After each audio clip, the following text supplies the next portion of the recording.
Sir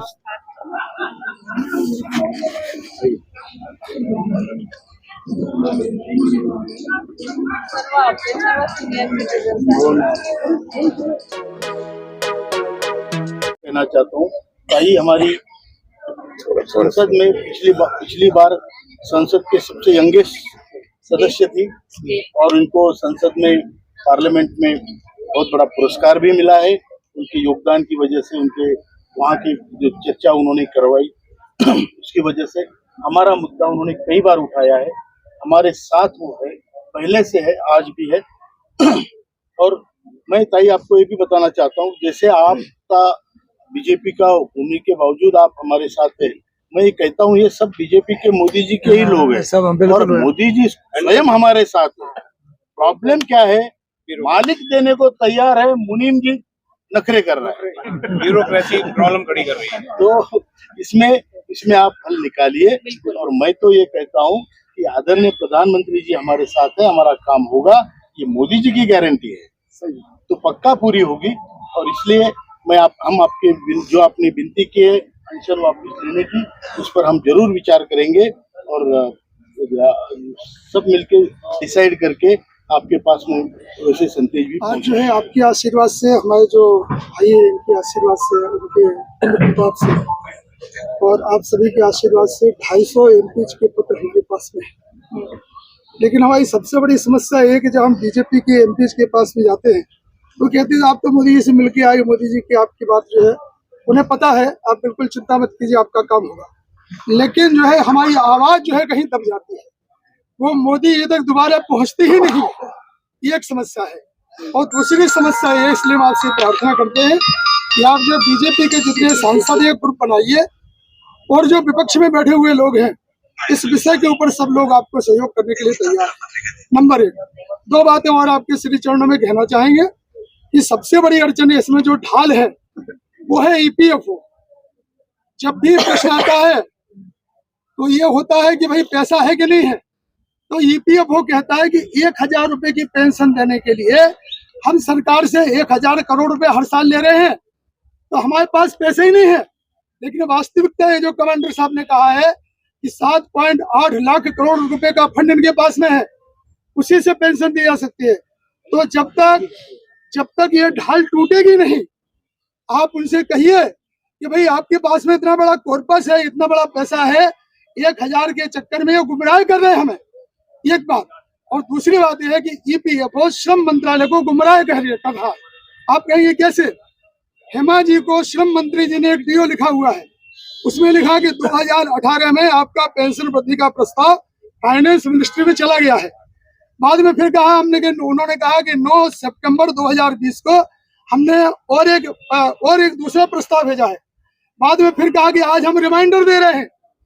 माननीय श्रम मंत्री जी वो डीओ लिखते समय कह रहे हैं कि आपका प्रस्ताव है और ये जो है फाइनेंस मिनिस्ट्री में पेंडिंग है, लेकिन वही दूसरी ओर श्रम राज्य मंत्री डेली जी कह रहे हैं कि मिनिमम पेंशन वृद्धि का कोई प्रस्ताव नहीं है। नंबर 1, मतलब जो है ये कहीं जो है दिशा भूल की जा रही है। एक और बात आपके श्री चरणों में कहना चाहेंगे, जो हायर पेंशन का मुद्दा है, इतना बड़ा मुद्दा नहीं है, उसमें ईपीएफओ मिस इंटरप्रिटेशन कर रहा है और सरकार प्रसिद्ध हो जाए, मोदी जी प्रसिद्ध हो जाए, वो चाहता ही नहीं है।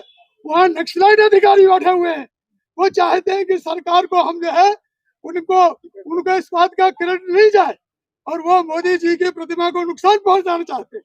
हम आपसे प्रार्थना करते हैं कि दोनों मांगों के साथ में और हम को दिलवाएंगे।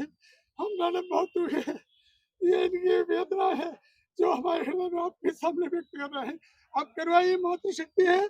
आप हेमा जी, नवनीत राणा जी, ये 2-3 अगर महिलाएं शक्ति आती है, महिला शक्ति इस विषय से पिछले कई वर्षों से कमांडर अशोक राउत जी, संजय पाटिल जी, मेरे क्षेत्र से देवी सिंह जाधव जी और इनके साथ सभी ज्येष्ठ नागरिक जो आज ईपीएस 95 के सदस्य है, तो पिछले कई वर्षों से मैं खुद आपका जो विषय है इसको लेके सरकार के पास मांग कर रही हूँ। संसद में भी कई बार इस विषय को मैंने उठाया था, आप लोगों ने सबने देखा होगा। और आपकी जो मांग है बिल्कुल उसको मेरा समर्थन है, मेरा सपोर्ट है।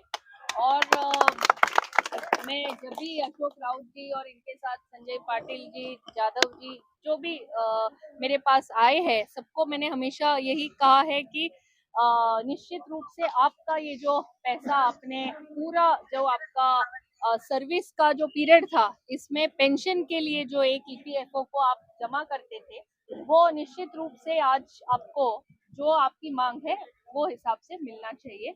और पेंशन के रूप में, क्योंकि आज जो पेंशन का अमाउंट मिलता है वो निश्चित रूप से कम है। और मैं भारतीय जनता पार्टी की सांसद हूँ, लेकिन मैं आप लोगों के साथ यहाँ पे खड़ी हूँ। आपको यहाँ एक चीज मुझे विनती करनी है। आप लोग पिछले 7 तारीख से यहाँ आप hunger strike, chain hunger strike पे आप लोग बैठे हैं और कल से पूरा हंगर स्ट्राइक पे आप लोग सब बैठे हैं। आप सब बहुत वरिष्ठ ज्येष्ठ है और आपको मैं रिक्वेस्ट करूंगी कि आप ये अनशन आपका पीछे ले लें। आपका पूरा प्रतिनिधित्व मैं और मेरे साथ जो हमारे बाकी सांसद साथी है, हम संसद में भी और सरकार के पास भी आपके लिए हम कंटिन्यू मांग करते रहेंगे जब तक आपका ये प्रश्न सॉल्व नहीं होता। और ये आश्वासन मैं आपको निश्चित रूप से देती हूँ। आप सब बहुत ज्येष्ठ है, मैं तो आपके पोती की उम्र की हूँ और हमारे दादा नाना के उम्र के आप लोग सब है।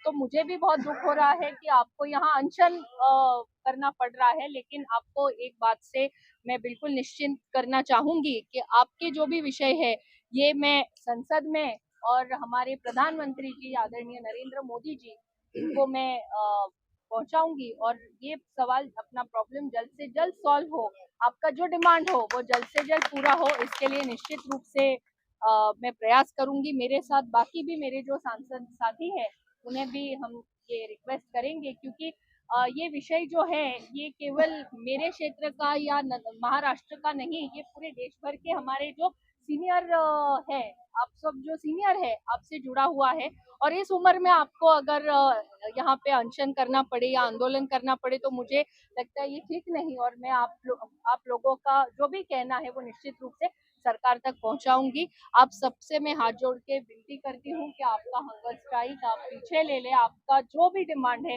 वो सरकार से पूरा करवाने के लिए मैं खुद और मेरे साथ हेमा मालिनी जी और बाकी भी सभी हमारी जो सांसद साथी है उनके साथ हम ये विषय सरकार को निश्चित रूप से पहुंचा के आप की तरफ से हम लोग वहाँ पे सरकार से कंटिन्यू मांग करेंगे।